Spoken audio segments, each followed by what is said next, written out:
जब आत्मा पास में है तो परमात्मा दूर कैसे हो सकता है? जब दूध पास में है तो घी दूर कैसे हो सकता है? उसी दूध में घी छुपा हुआ है, लेकिन तुम्हें दूध से घी बनाना आता नहीं, इसलिए बैठे हुए हो बिना घी के। करे तो करे क्या? आत्मा तो सभी लेके बैठे हैं, लेकिन परमात्मा का किसी को पता ही नहीं है। क्यों? क्योंकि अपनी आत्मा का भी ज्ञान नहीं है। इसीलिए हमारे जीवन में आत्मज्ञानी गुरु का आना बहुत जरूरी है। इसी आत्मज्ञानी गुरु को गीता में तत्वदर्शी संत बोला गया है। क्या बोला गया है? तत्वदर्शी संत। अब तत्वदर्शी क्यों बोला? जपी तपी सन्यासी क्यों नहीं बोला? क्योंकि जपी तपी सन्यासी तत्वदर्शी होता ही नहीं है। जपी का मतलब है जो हिंदी के, पंजाबी के, उर्दू के नाम जप रहा है बैठ के बेचारा। तपी का मतलब है जो अपने शरीर को तपा रहा है, तपस्या में, कठोर तपस्या में अपने शरीर को कष्ट दे रहा है। और सन्यासी का मतलब है घर बार छोड़ के झोली उठा के भाग गया हो। इन तीनों का जिक्र गीता में नहीं है। अर्जुन को ये नहीं बोला जाओ किसी बाबा जी से मेरा नाम लेके जपो उसको, बिल्कुल नहीं, बिल्कुल नहीं। क्या करना है? अध्याय 4 34वां श्लोक। हे अर्जुन, अगर तुम सत्य को जानना चाहते हो तो क्या करो? ऐसे तत्वदर्शी संत की शरण में जाओ जिन्होंने आत्म तत्व का अनुभव कर लिया है, जिनको आत्म तत्व की पूरी जानकारी है। वही तुम्हें तुम्हारी आत्मा का भेद समझा सकते हैं। और जो खुद को ही आत्मा करके नहीं जानता, वो तुम्हें आदमी और औरत बना के रख देगा। तुम्हें छोड़ो, मुझे आदमी औरत बना देगा। यानी भगवान कृष्ण को एक आदमी घोषित कर देगा। ये कृष्ण कौन है? ये मुरली पकड़ के जो पंख लगा के खड़े हैं, ये कृष्ण जी हैं। ये कृष्ण जी नहीं है भाई, ये कृष्ण जी का शरीर है। कृष्ण जी नहीं है ये। कृष्ण जी कौन है? इस शरीर को चलाने वाले, जिसकी वजह से ये हाथ, पैर, आंख, नाक ये सब चल रहा है, कौन है वो? आत्म तत्व ही कृष्ण है। हे अर्जुन, जो मुझे इंसान रूप में जानता है, जो मुझे एक आदमी रूप करके मानता है, वो असल में मुझे नहीं जानता। मुझे केवल और केवल एक तत्व ज्ञानी ही जान सकता है। मुझे तत्व के द्वारा पहचाना जा सकता है। मैं अपनी योग माया के पीछे छुपा रहता हूं। योग माया मतलब ये जो तुम्हें दिख रही है, यही योग माया है। इसके पीछे छुपा हुआ हूं। अब मुझे देखने वाले क्या देख रहे हैं? काया देख रहे हैं। सोच रहे हैं नितिन दास ये बैठा हुआ है। ये तुम्हारी गलत फहमी है। तुम सपने में भी नहीं सोच सकते कि मैं हूं क्या। ये मुझे पता है कि मैं क्या हूं, और ये मुझे पता है कि तुम क्या हो। तुम ना अपने आप को जान पाए और ना ही मुझे जान सकते हो। समझ लो। तो कौन जान पाएगा कृष्ण जी को? जो तत्व ज्ञान के द्वारा पहले खुद को जान लेगा। जो तत्वदर्शी संत के पास जाके तत्व ज्ञान प्राप्त करके पहले अपना अनुभव करेगा कि मैं क्या हूं। तो जो तू सो हम, जैसा तू वैसे हम, तब ये बोध होगा, ये ज्ञान होगा। उसके बाद ना तू देह ना मैं देह, हम दोनों विदेह। यानी अब शरीर कोई भी नहीं रहेगा, ना आप शरीर ना मैं शरीर। क्यों? शरीर तो हम एक दिन छोड़ देंगे। ये लो शरीर छोड़ दिया, ये शरीर पकड़ा था, छोड़ दिया। अब जो छूट गया वो ना आप हो ना मैं हूं। आपने भी शरीर छोड़ दिया, मैंने भी शरीर छोड़ दिया। तो जिसने छोड़ा वो कौन है? इसको जानना ही तत्वदर्शियों का काम है। मंत्र जपना नहीं कि राधे राधे जपने लग जाओ, कि अल्लाह अल्लाह वाहिगुरु वाहिगुरु जपने लग जाओ। ये कुछ नहीं जपना है। अपनी आत्मा को जानना है। बस, इसके अलावा और कोई काम नहीं। तो कृष्ण जी क्या कह रहे हैं, हे अर्जुन, जो अपने इस जीवन काल में आत्म तत्व को जान जाते हैं वो स्थित प्रज्ञ हो जाते हैं। स्थित प्रज्ञ यानी सुख और दुख से न्यारे अपनी आत्मा में स्थित हो जाते हैं। अब उनका आना जाना खत्म हो जाता है, ये बार बार जन्मना बार बार मरना खत्म हो जाता है। उसके बाद ये संसार उनके लिए एक स्वप्न की तरह, जैसे सपना टूट गया अब दोबारा सपने में जाके दिखाओ, उसी सपने में नहीं जा सकते। एक बार सपना टूट गया दूसरा आ जाएगा, वहीं से नहीं स्टार्ट कर पाओगे तुम, समझो। यानी ये जगत क्या है, एक सपने की तरह है। एक बार छूट गया तो छूट गया, लेकिन कब, जब तुम्हारे जीवन में तत्वदर्शी संत आ जाएगा। तो यही तत्व ज्ञान हर संत ने, हर जितने भी दुनिया में संत हैं सबने यही भाखा है, इसी तत्व ज्ञान की बात करी है, समझ लो। तो साहिब समझा रहे हैं, 52 अक्षर जोरे यान, सकिया ना अक्षर एक पहचान। सत का शब्द कबीरा कहे, पंडित होए सो अनपढ़ रहे। पंडित जन को एवं व्यवहार, ज्ञानवंत को तत्व विचार। तत्व यानी तत्व ज्ञान, ज्ञानवंत को तत्व विचार, यानी ज्ञानी वो है जो तत्व का विचार करे। पानी पीना है तो पानी तत्व का विचार करे, कहाँ है पानी, कैसे मिलेगा पानी, नाम नहीं जपना है। तो पानी पानी पानी पानी पानी पानी करते रह गए तो कह रहे पानी पानी करता करता प्यासा ही मर जाएगा। ये पानी मिलने वाला नहीं किसी को। ज्ञानवंत को तत्व विचार, उस तत्व का विचार करो जो तुम्हारे पास है, यानी शरीरों से परे, इन नाशवान देह से परे अविनाशी चैतन्य स्वरूप का विचार करो। इसी को सत्य कहते हैं, इसी को संतों की भाषा में सत नाम कहते हैं। कबीर साहब कह रहे हैं, सतगुरु सोई सत नाम बतावे, बाकी गुरु कोई काम न आवे। कहते सतगुरु कौन है, जो सतनाम बता दे। अब एक होता है केवल नाम यानी नाम, और एक होता है सतनाम। फर्क क्या दोनों में, जो नाम होता है वो अक्षरों के द्वारा बनाया जाता है। आपका नाम, मेरा नाम, देश का नाम, भगवान का नाम, पेड़ का नाम, फूल का नाम, पत्ते का, सारे नाम जितने भी हैं किससे बनते हैं, 52 अक्षर से। और सतनाम, सतनाम किसी अक्षर से नहीं बनता। सतनाम को बनाने में कोई सक्षम ही नहीं है। सतनाम किसको कहते हैं, सतनाम अजन्मा आत्मा को कहते हैं, क्योंकि आत्मा ही सत्य है और आत्मा का ही पर्यायवाची नाम नाम है, इसीलिए उसको सतनाम कहते हैं।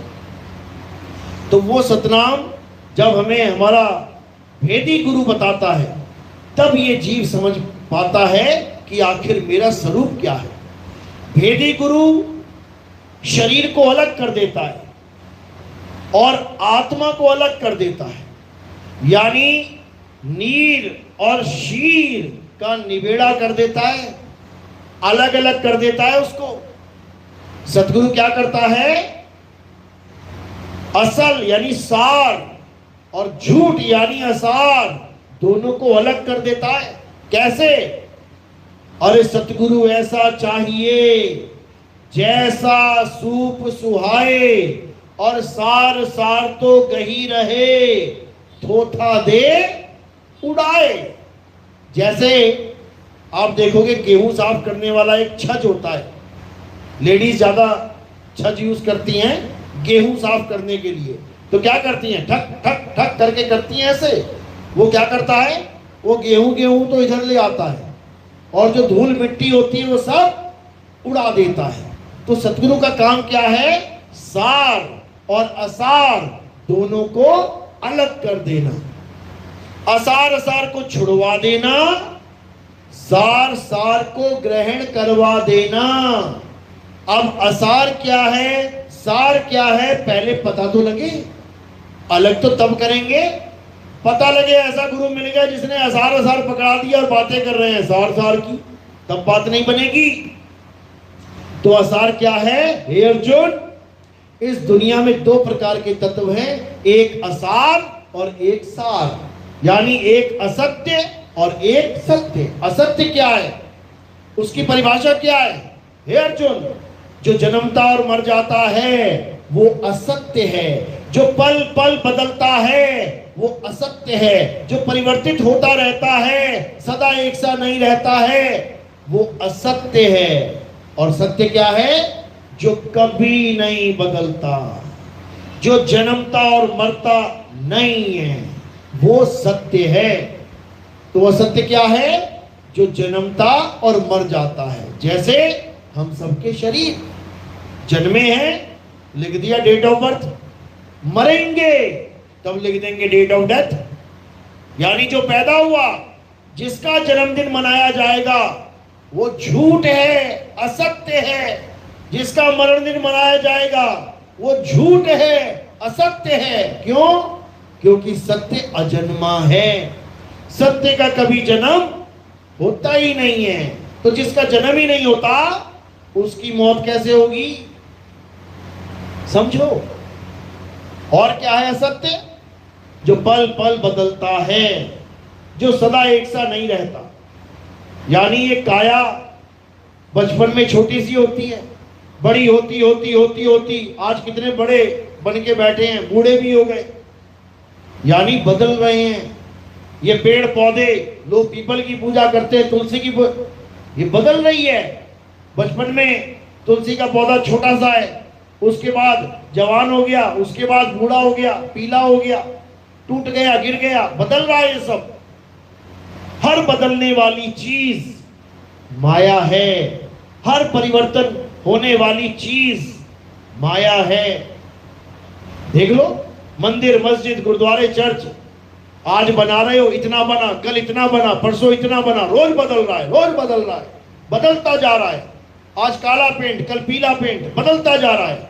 आज एक मंजिला, कल दो मंजिला, बदलता है। जो चीज बदल रही है वो सत्य नहीं है, वो सत्य नहीं है।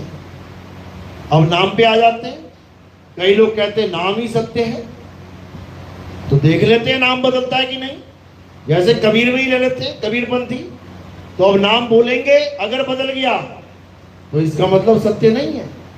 देखो, कबीर, का से बदल के बी हो गया, बी से बदल के रा हो गया, इसका मतलब ये नाम सत्य नहीं है, ये असत्य है, ये बदल रहा है। जो चीज बदल रही है वो असत्य है। वाहेगुरु ले लेते हैं, वाहे गुरु, बदल गए ना। कोई भी नाम ले लो, A to Z दुनिया के नाम, जो बदल रहा है वो असत्य है। ये कानून ये सब पर लागू होता है, ये फार्मूला हर जगह लागू होता है। कोई भी चीज बदल रही है, कोई भी चीज जन्म रही है, मर रही है, असत्य है। तो सत्य क्या है? जो कभी जन्म नहीं लेता, जो कभी नहीं मरता, जो सदा एक सा रहता है, और वो क्या है? आत्मा। हे अर्जुन, आत्मा का ना तो कभी जन्म होता है, ना ही आत्मा की कभी मृत्यु होती है। आत्मा अजन्मा है, नित्य है, शाश्वत है, पुरातन है। ये आत्मा ही सत्य सनातन है। इस आत्मा को केवल वही जान सकते हैं जिनके जीवन में आत्मज्ञानी गुरु आ जाते हैं। नहीं तो ये जन्म ऐसे ही चला जाता है, फिर 184 में शिफ्ट हो जाते हैं, फिर जन्मते रहो, मरते रहो, कुत्ता बिल्ली बकरा हाथी घोड़ा बनते रहो, फिर सुअर बनते रहो, फिर नाली के कीड़े बनते रहो।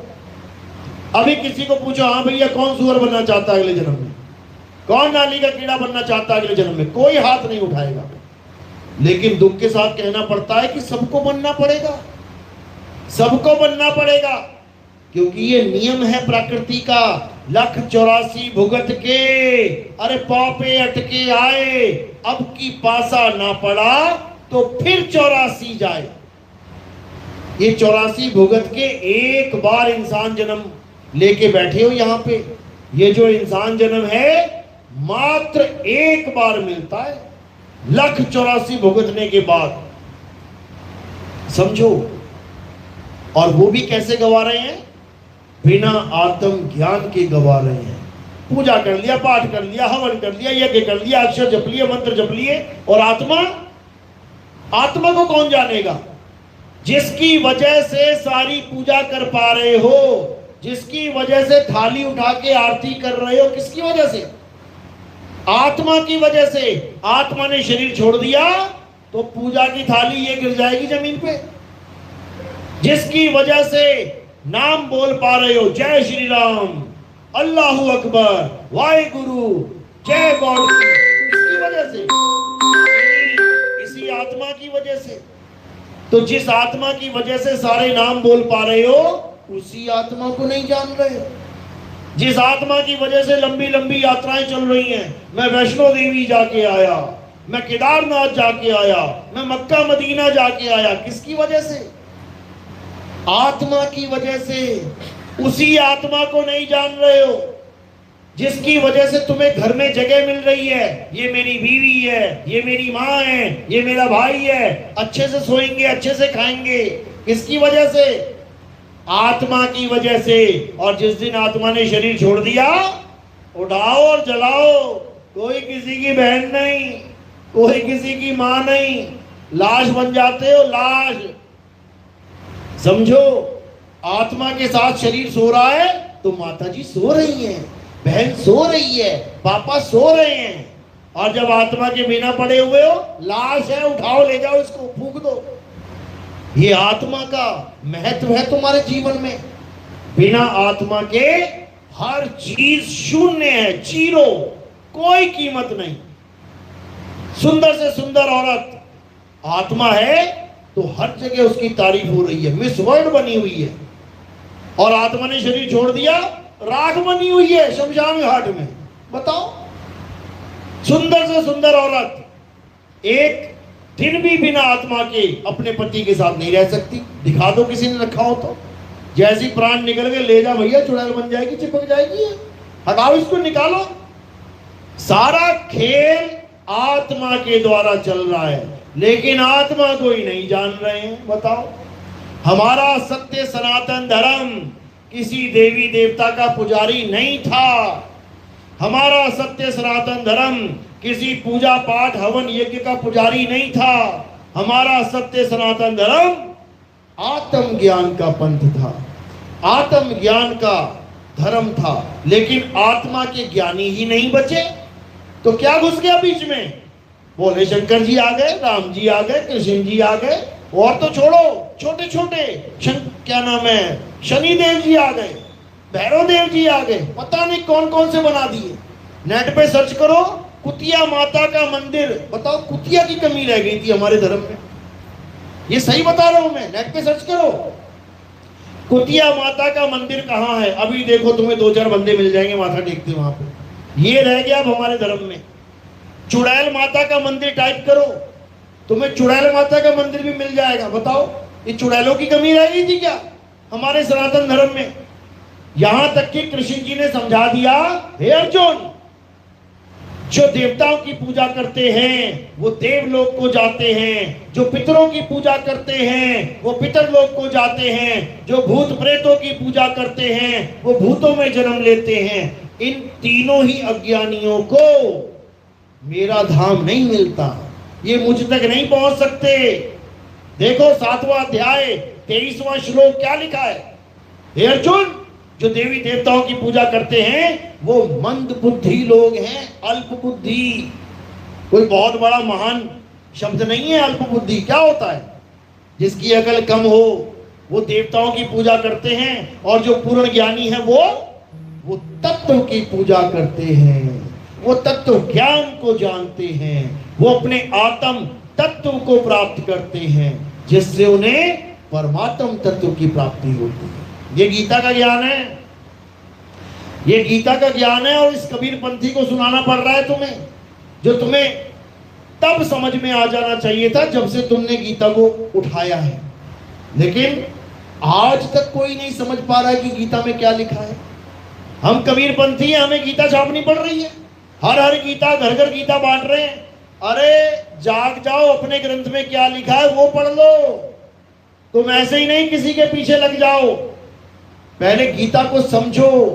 गीता अगर तुम्हारे जीवन में आ गई, 99% तुम एक सच्चे बंदे बन जाओगे। अब बची केवल 1% की कमी। वो क्या है? वो है तत्वदर्शी संत का तुम्हारे जीवन में आना। अध्याय 4 34वां श्लोक यही समझा रहा है कि जब तक तेरे जीवन में तत्वदर्शी संत नहीं आ गया, तब तक तू आत्मा का बोध नहीं कर सकता। अर्जुन, नहीं कर सकता। थ्योरी पार्ट तो मैंने दे दी तुझे, पूरी गीता पढ़ा दी तुझे, पूरी गीता सुना दी तुझे, लेकिन तेरे जीवन में जब तक तत्वदर्शी संत नहीं आया, तब तक तुझे पूर्ण ज्ञान नहीं हो सकता। अध्याय 4 34वां श्लोक और 35वें में क्या कह रहे हैं? एक बार तत्व ज्ञान हो जाने के बाद तुम कभी अज्ञान को प्राप्त नहीं करोगे। मतलब दो चीजों का मिश्रण है ये शरीर, एक आत्मा और एक शरीर। जैसे ये कूलर दो तत्वों का मिश्रण है, एक ये बॉडी दिख रही है और एक करंट, जिसकी वजह से ये चल रहा है। जिसको करंट का ज्ञान नहीं है वो क्या सोच रहा है? ये कूलर अपने आप ही चल रहा है, ये कूलर ही है जो कुछ ही है, ये कूलर ही सब कुछ है। यानी जिसको आत्मा का ज्ञान नहीं है वो इस शरीर को देख के कह रहा है ये शरीर ही सब कुछ है, ये शरीरी माँ है, ये शरीरी पिताजी हैं, ये शरीरी कृष्ण जी हैं, ये शरीरी राम जी हैं, ये शरीरी शंकर जी हैं, ये शरीरी हनुमान जी हैं। वो शरीर को ही भगवान मान बैठा है, जबकि असली भगवान कौन है? जो इसको चला रहा है, जो करंट है, वो असली भगवान है। तुम लोहे को छुओ, तुम इस कूलर को छुओ, अलग अनुभव आएगा, और तुम इस करंट को छुओ, अलग अनुभव आएगा। यानी शरीर को जानोगे तो अलग ज्ञान होगा, आत्मा को जानोगे तो अलग ज्ञान होगा।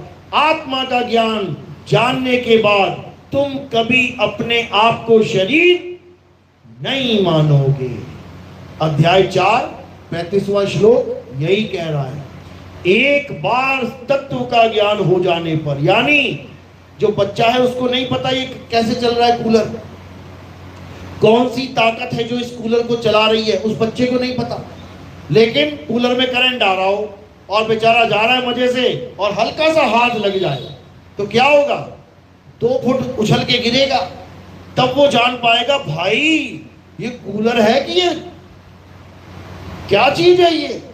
तब उसको उस करंट का ज्ञान हो जाएगा कि ये कूलर खुद नहीं चलता है, वो करंट रूपी तत्व ही इस नाशवान तत्व को चला रहा है।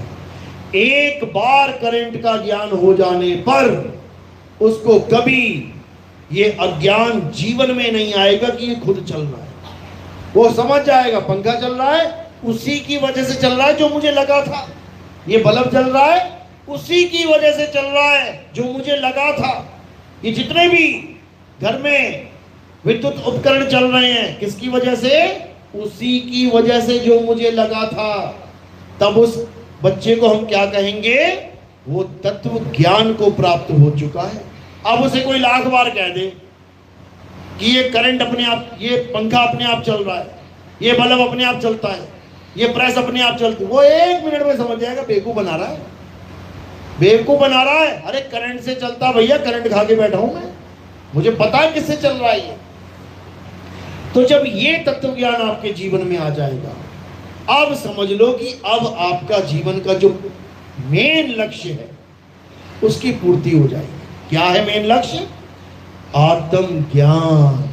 कबीर साहब समझा रहे हैं, जल में मीन प्यासी, मुहे देखते आवे हांसी, आत्म ज्ञान बिना नर भटके, कभी काबा कभी काशी, उसके बाद आपका ये भटकना, मैं इस मंदिर चला जाऊं, मैं और आगे वाले मंदिर में चला जाऊं, मैं और आगे वाले में चला जाऊं, मैं ऊपर पहाड़ पे ही चढ़ जाऊं, ये सब खत्म हो जाएगा, सब खत्म।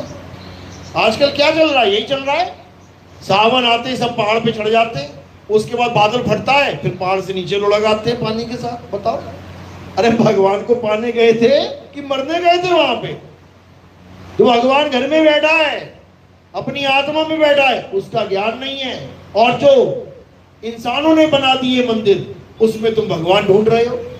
जो परमात्मा ने बना रखा है उसको तुम जानते नहीं हो, इंसानों की बनाई चीजों में उलझे पड़े। तो इसीलिए सत्य को जानो। सत्य क्या है? आत्म तत्व ही सत्य है। इसके लिए हमारे आश्रम में गीता छपी है, हर हर गीता घर घर गीता। वो गीता आप लीजिए, पॉकेट साइज की है, ज्यादा बड़ी नहीं है, क्योंकि हमने गीता में से सार निकाल लिया है। जो चीज आपको प्राप्त करना है इस जीवन में, वो सारा निकाल के निचोड़ रख दिया है। अगर आप उसको पढ़ लेंगे तो आपको पूरी गीता पढ़ने की जरूरत नहीं पड़ेगी। क्यों? क्योंकि उसका निचोड़ निकाल दिया हमने। आपकी आत्मा के यानी जीवात्मा के कल्याण के लिए एक गीता काफी है। अगर आपने इसको अच्छे से समझ लिया तो कोई आपको दोबारा जन्म मरण में डाल ही नहीं सकता। अगर आपने तत्व ज्ञान को समझ लिया तो, अन्यथा ये मंत्र जंतर जपते जपते जीवन बर्बाद हो जाएगा। ये इंसानों के द्वारा बनाए गए सारे शब्द, सारे अक्षर, इसी को लेके बैठे रह जाओगे। और जो आत्मा है, जो कोई बना नहीं सकता, बिगाड़ नहीं सकता, उसको जाने बिना 84 में चले जाओगे। इसलिए मेरे भाई, क्या करना है? अब आत्म ज्ञान को प्राप्त करना है और कुछ नहीं करना। किसी से कोई झगड़ा नहीं, किसी से कोई लफड़ा नहीं। हिंदू है तो हिंदू होके आत्मा को प्राप्त कर, मुसलमान है तो मुसलमान होके आत्मा को प्राप्त कर, सिख है तो सिख होके आत्मा को प्राप्त कर, ईसाई है तो ईसाई होके आत्मा को प्राप्त कर। क्या छोटा क्या बड़ा? बताओ, मेरी आत्मा बड़ी कि आपकी आत्मा बड़ी? एक बल्ब लटका है तार में और दूसरा भी लटका है, तीसरा चौथा पांचवा, लड़ी लगी हुई है हजारों बल्ब की। अब लड़ेंगे क्या ये आपस में? नहीं, मेरा वाला करंट बड़ा है, तेरा वाला छोटा, मेरा वाला राम बड़ा है, तेरा वाला छोटा। ऐसा नहीं होगा। एक ही तार में लाखों बल्ब लगे हैं, उसी एक करंट से सारे बल्ब प्रकाशित हैं। बात खत्म है। इतनी सी बात है। यानी एक सूरज ऊपर है, नीचे हजारों घड़े पानी के भर के रख दो, हर घड़े में सूरज का प्रतिबिंब दिखाई देगा। कौन सा छोटा कौन बड़ा? सारा खेल ही खत्म हो जाएगा काल निरंजन का। यानी इस मन का, जो मन तुम्हें भरमा के बैठा है, जो मन तुम्हें लड़वा रहा है लोगों से, इसने राम को गाली दे दी, उसने अल्लाह को गाली दे दी, उसने ऐसे कर दिया, उसने, अरे क्यों, किस बात पे गाली गलौज भाई? उसी पानी का नाम मैंने पानी रख दिया, इसी H2O का नाम मैंने जल रख दिया, इसी H2O का नाम मैंने नीर रख दिया, तोय रख दिया, अलग अलग नाम रख दिए। लड़ना किस बात का है? पानी पीना है, नाम से फर्क नहीं पड़ता। तुम 1000 नाम रख दो इसके। तत्व ज्ञान को जानो, तत्व को समझो। वो तत्व क्या है? आत्मा ही वो तत्व है जो सबको चला रहा है। मुसलमान को भी, हिंदू को भी, सिख को भी, ईसाई को भी, भगवान को मानता है उसको भी, भगवान को नहीं मानता उसको भी। सोचो वो तत्व कितना महान है। बिना पक्षपात के सबको ताकत दे रहा है। बता दो, अगर रोक रहा हो किसी को, जो भगवान को मानता है उसको भी ताकत दे रहा है, और जो नहीं मानता उसको भी दे रहा है। जो आत्मा को मानते हैं उसको भी दे रहा है, जो आत्मा को नहीं मानते उसको भी दे रहा है। सबको चला रखा है उसने, कोई भेदभाव नहीं। लेकिन आदमी चंद अक्षरों को पकड़ के भेदभाव करने में लगा है। इसने राम राम नहीं बोला, इसने अल्लाह अल्लाह नहीं बोला, चल बोल राम, चल बोल अल्लाह। अरे चाहे राम बोल दो चाहे अल्लाह, बोला आत्मा के द्वारा ही जाता है। समझ लो बात को। यानी हर प्रकार के अक्षरों की उत्पत्ति किससे होती है? आत्मा से। आत्मा है तो सारे नाम हैं, आत्मा नहीं तो कोई नाम नहीं। समझ लो। चलो, मेरी बात समझ में आ रही है या वैसी हवा में बातें कर रहा हूं मैं? किस किस को आ रही है? हाथ खड़ा करो जरा। बहुत बढ़िया, बहुत बढ़िया, बहुत सुंदर। अब आपने क्या करना है, क्योंकि ये ज्ञान एक बार में समझ नहीं आता, याद रखना। बर्तन जब आप मांजते हो तो बस एक एक बार करके छोड़ देते हो, ऐसा तो नहीं होता ना। क्या होता है, समझ रहे हो? अब ये क्या है? ये है बार बार बार बार सुनना। क्योंकि असत्य इतना सुन लिया, इतना सुन लिया, बार बार सुन लिया कि असत्य की परतों पे परतें चढ़ी हुई हैं। अब क्या करना है? अब सत्य का खेल शुरू होगा। अब मांजना शुरू करो अच्छे से। बार बार सत्य को सुनो, बार बार सत्य को जानो, बार बार सत्य को पहचानो। तो फिर क्या होगा? फिर जितनी कालख लगी है ना, ये सब तुम्हें नीचे दिखाई देगी। ये एक बार का खेल नहीं है भाई। ABCDEFG 26 अक्षर हैं। बच्चा एक दिन में पढ़ सकता है, याद कर सकता है, एक दिन में। फिर भी 1 साल तक पढ़ता है उसी ABCD को, रोज ABCD रोज। उसके बाद एग्जाम होता है उसका, 1 साल के बाद वही ABCD लिख के पास होके आता है। इसी प्रकार ये सत्य ज्ञान आपके हृदय में तब घर करेगा जब बार बार सुनोगे, लगातार सुनोगे। तब जाके इस देह का अहंकार खत्म होगा, तब जाके इस देह का मोह खत्म होगा, तब जाके इस हाड मांस, इस गंदगी भरे शरीर से मोह खत्म होगा और आत्मा से प्रेम जगेगा। आत्म तत्व की तरफ तुम्हारी लगन लगेगी, तब जाके ज्ञान होगा भैया, नहीं तो नहीं होगा। नहीं तो शरीरों में उलझे रहोगे, और शरीरों में उलझे रहे तो शरीरों में ही आना पड़ेगा। जड़ व्रत करके एक ऋषि था, जड़ भरत, बहुत पहुंचा हुआ ऋषि था, कहते बहुत तपस्वी, बहुत त्यागी, बहुत नाम जपता था, बहुत हवन यज्ञ करता था। करते करते करते बूढ़ा हो गया, सारी उम्र बीत गई इसी में। फिर क्या हुआ? एक हिरण का बच्चा आ गया उसके आश्रम में। हिरण का बच्चा आया, छोटा सा था, उसको बड़ा प्यारा लगा। सोचा कि कोई जानवर वानवर खा जाएगा, मार देगा, इसे क्या करूं, पाल लेता हूं। अच्छा किया कि बुरा किया? अच्छा किया। पालना कोई बुरी बात थोड़ी नहीं, अच्छा किया। अब उसको रोज घास खिलाए, पानी पिलाए, खेले उसके साथ, बहुत प्यार हो गया उसके साथ। अच्छा हुआ कि बुरा हुआ? प्यार हो गया जीवों से, अच्छी बात है। अब जब भी भक्ति करने बैठे तो हिरण का बच्चा याद आए, उसी की छलांगे याद आए, सब कुछ वही बार बार याद आता रहे। भक्ति करने बैठा, करते करते अंत समय आ गया। मौत कहती है चल भाई तेरा काम हो गया, अब चलते हैं। अब जड़ भरत सोच रहा है, अरे वो हिरण का बच्चा जो मैंने बांधा था, ना तो उसको घास डाली और ना ही उसकी गांठ खोली, कोई जानवर आएगा तो खा जाएगा। अरे ये तो बहुत गलत हो गया। यानी उसका भला सोचने लगा। अच्छा सोच रहा है कि बुरा? किसी जीव का अच्छा सोच रहा है कि बुरा? अच्छा सोच रहा है। तो क्या मिला फल उसको? इस अच्छाई का फल क्या मिला? उसको हिरण का बच्चा बन के आना पड़ गया। हिरण का बच्चा बन के इस संसार में आना पड़ गया। 184 में आ गया वो। उसके बाद शेर के आगे जान बचाता हुआ भाग रहा है, बचता हुआ। बताओ, सारी उम्र का राम राम, सारी उम्र का हवन यज्ञ, सारी उम्र का भगवान भगवान, धरे का धरा रह गया। और वो छोटा सा बच्चा हिरण का, उसको 84 में लेके चला गया। समझो, यानी सारी उम्र जो भगवान का नाम लिया वो अंत समय में काम नहीं आया, लेकिन छोटा सा बच्चा सारे भगवानों के नाम पे भारी पड़ गया, हिरणी बन गया वो। पता है क्यों बना? कारण क्या है? अगर कारण नहीं पता ना तो तुम्हें भी यही कुछ जब बनना पड़ जाएगा, याद रखना। अभी भी ऐसे कई लोग होंगे जिन्होंने भैंस धोनी है, टाइम हो गया, सत्संग कब खत्म होगा, भैंस के भैंस भैंस भैंस, और भैंस भैंस करते प्राण निकल गए तो क्या बन जाओगे? भैंस ही बन जाओगे फिर।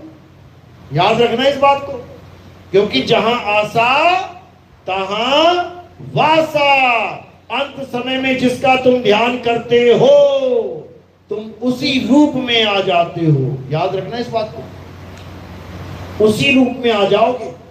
कुत्ता पाल रखा है, अंत समय में अगर कुत्ते की शक्ल आ गई तुम्हारी आंखों के आगे तो तुम्हें कुत्ता बनने से कोई माइकल लाल नहीं रोक सकता। याद रखना। अगर किसी ने गाय पाल रखी है, गाय में ही सूरत है उसकी, तो गाय ही बनना पड़ेगा। याद रखना।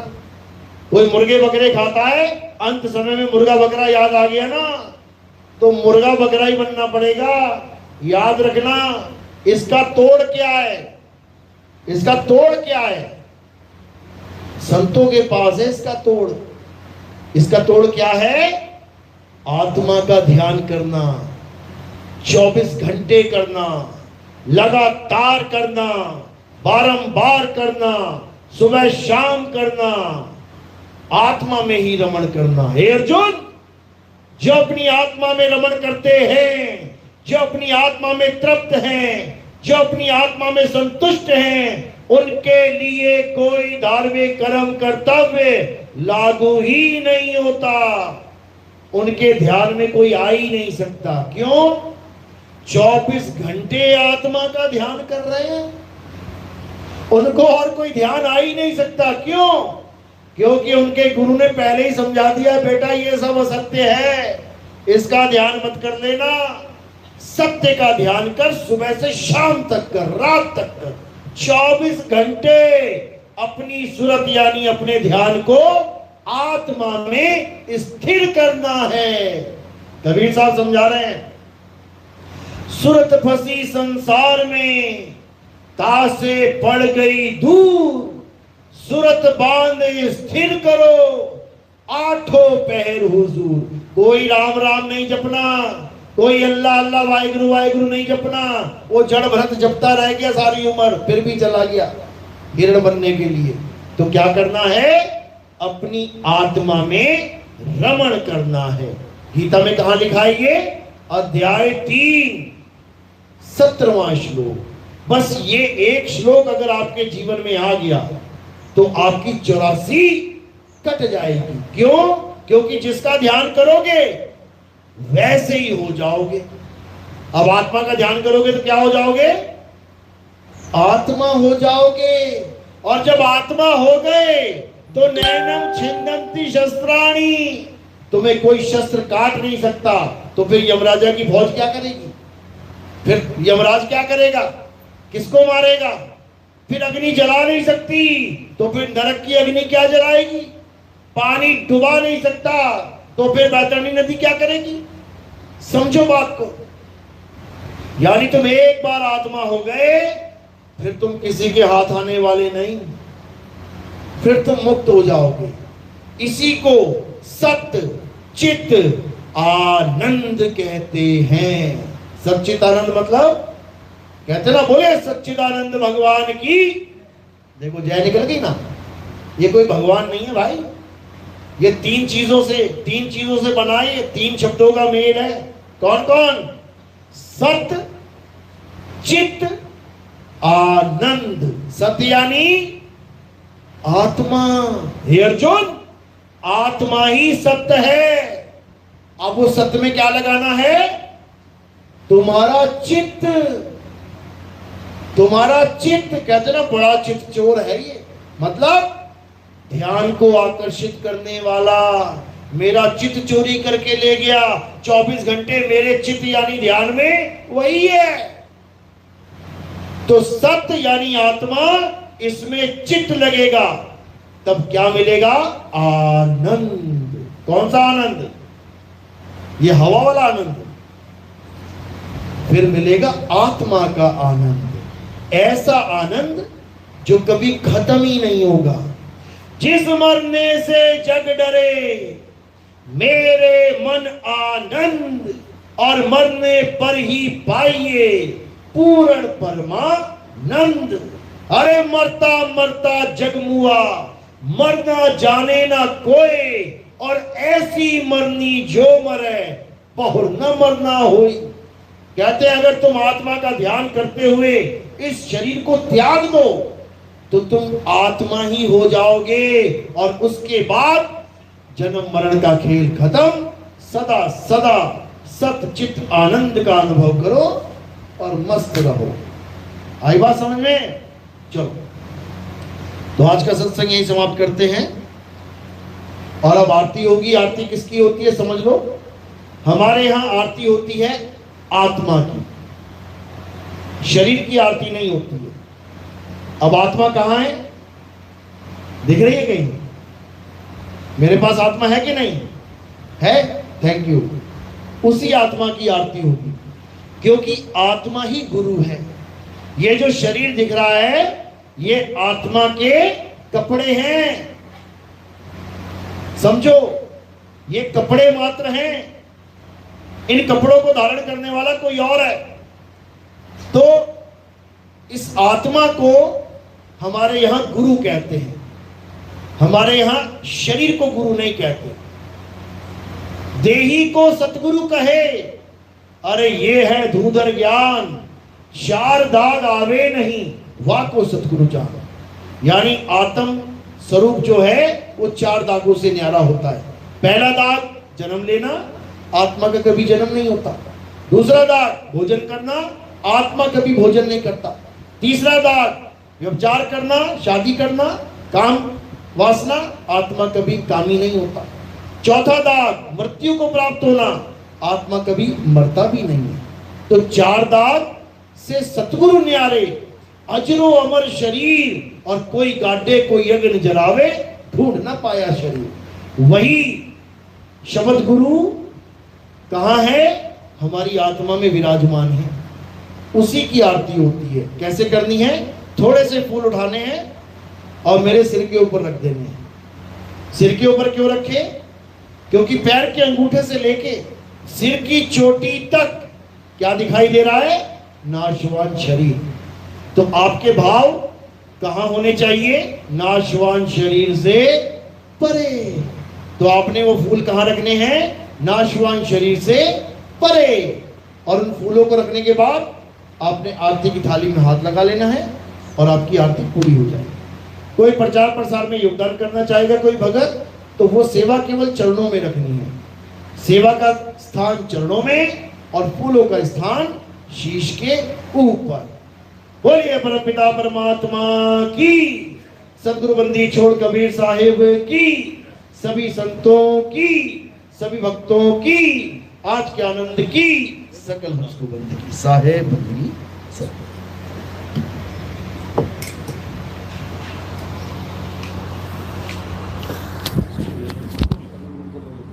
इसको साइड कर दो।